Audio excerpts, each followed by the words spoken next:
அவர் பண்ண சின்ன சின்ன உதவிகள் தாம்மா. எங்க அக்கா வந்து டெலிவரி டைம் 2020 அப்பயில எங்க வீட்டுக்கு என் வீட்டுக்காரு கல்யாணம் முடிஞ்சு மறுநாள் கல்யாண நாள் கொண்டாடிட்டு நான் மறுநாள் போனது.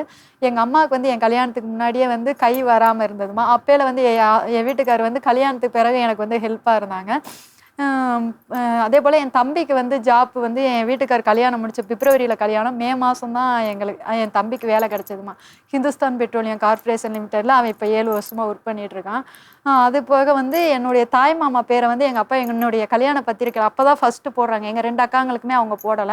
அப்பயில என் வீட்டுக்காரர் நானும் ஃபோன்ல பேசையில வந்து இவங்க பத்திரிக்கை அடிக்க போய் சொல்லையில வந்து, "எப்படி மாமா பேர் போட்டுருக்காங்க?" அப்படி சொல்லிட்டு என் வீட்டுக்கார்ட்ட கேட்கல. அவங்க சொல்றாங்க, வரிசையா சொல்றாங்க. ஃபர்ஸ்ட்டு எங்க 2 அக்காங்க பேர போட்டுட்டு 3வது என்னுடைய தாய் மாமா பேர போட்டாங்க. அப்பயில தான் நான் அதுக்கடுத்து எங்க 2வது அக்காக்கு பேசி ஃபர்ஸ்ட்டு எங்க தாய் மாமா பேர போட வச்சது. 2வது அவரு 1000 தப்பு பண்ணியிருந்தாலும், இப்ப எங்க 2023லம்மா நானு அவரு அடிக்கடி வந்து என்னைய கொண்டு வந்து விட்டாலும், நான் மறுபடியும் என் வீட்டுக்காரர் வீட்டுக்கு நான் போயிருவேன். அது வந்து எங்க அப்பாவுக்கு யாருக்குமே பிடிக்காது. அப்படிதான் நான் போனப்ப 2023ல தான் ரொம்ப பிரச்சனையாயி, என்னைய மறுபடியும் அந்த ஊர்லேருந்து எல்லாருமே வந்து என்னைய கொண்டு வந்து எங்க அப்பா வீட்ல விடுறாங்க.